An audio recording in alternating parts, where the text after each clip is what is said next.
কার্যত একটা বিক্ষিপ্ত ঘটনার প্রতিবাদে রাজপথে সস্ত্রীক সৌরভ গঙ্গোপাধ্যায়, সঙ্গে মেয়ে সানা গঙ্গোপাধ্যায়ও। না, আমরা কাদম্বিনীর মৃত্যুর ঘটনাকে বিক্ষিপ্ত বা বিচ্ছিন্ন বলছি না। ঘটনার পর থেকেই টিম সিএন সত্যের সন্ধানে সংবাদ সম্প্রচার করে চলেছে।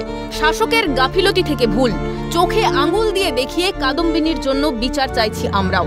কিন্তু মহারাজ একই বললেন, একটা স্ট্রে ইনসিডেন্টে সবাইকে সমস্ত কিছুকে নিরাপদ না মনে করাটা ঠিক নয়। It is just one of the incidents. পৃথিবীতে সব জায়গায় এরকম করে অ্যাক্সিডেন্টস হয়।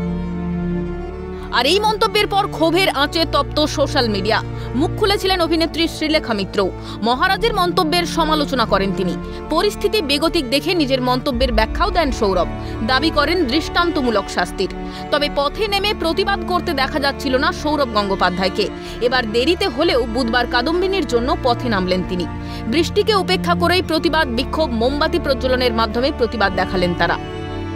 আজকে যারা হেঁটেছে তারা নিজের ইচ্ছে হেঁটেছে। We are all protesting against rape. আর শুধু কলকাতায় না, তুমি দেখবে লাস্ট কয়েকদিনের নিউজে এত লোক রেপ হচ্ছে। Rape has to stop. We need a safe place for women. So whatever takes to get justice, and rape is not acceptable anywhere in the world. So that's what we are protesting against. আমাদের আজকের আন্দোলন হয়েছে। বিতর্ককে বক্তব্যের মাধ্যমে উপেক্ষা করলেও প্রশ্ন উঠছে, মহারাজের পথে নামা কি চাপে পড়ে নাকি অন্তর থেকে? অবশ্য নিন্দুকেরা বলছেন জল মেপেই কাজ করেন মহারাজ। পরিস্থিতি বেগতিক বুঝেই স্ত্রীর সঙ্গে প্রতিবাদে সামিল তিনিও। রাজীব নস্করের রিপোর্ট, ক্যালকাটা নিউজ।